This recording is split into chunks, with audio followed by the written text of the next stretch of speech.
மல்லி செடி முழுக்க பூ வரணுமா? இதை பண்ணுங்க. டெய்லி 5லேருந்து 6 மணி நேரம் சன்லைட் ரொம்ப முக்கியம்ப்பா. அப்போ தான் மல்லி செடி சூப்பராக பூத்து குலுங்கும்.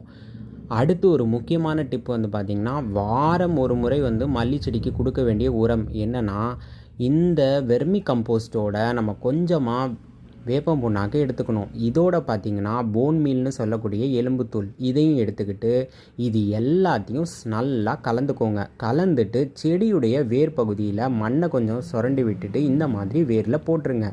அடுத்த டிப் பார்த்திங்கன்னா, பூத்து முடித்த இந்த அரும்புகள் எல்லாத்தையும் கட் பண்ணி எடுத்துருங்க. மல்லிகைப்பூக்கு ரொம்ப முக்கியமான டிப் பார்த்திங்கன்னா, தண்ணி கம்மியாக தாங்க ஊற்றணும். மேலே டாப் சாயில் காஞ்சிருந்தால் மட்டும்தான் நீங்கள் தண்ணி ஊற்றணும். இந்த டிப்ஸ் எல்லாம் ஃபாலோ பண்ணிங்கன்னா உங்கள் வீட்லேயும் இந்த மாதிரி டப்பா நிறைய மல்லிகைப்பூக்கள் பூக்குங்க. இந்த மாதிரி டெரேஸ் கார்டன் டிப்ஸுக்கு நம்ம சேனலை ஃபாலோ பண்ணிக்கோங்க. உங்களுக்கு பட்ஜெட் ஃப்ரெண்ட்லியாக டெரேஸ் கார்டன் செட்டப் பண்ணணுன்னா வாட்ஸ்அப் நம்பர் கமெண்ட்டில் இருக்குது, பின் பண்ணுங்கள்.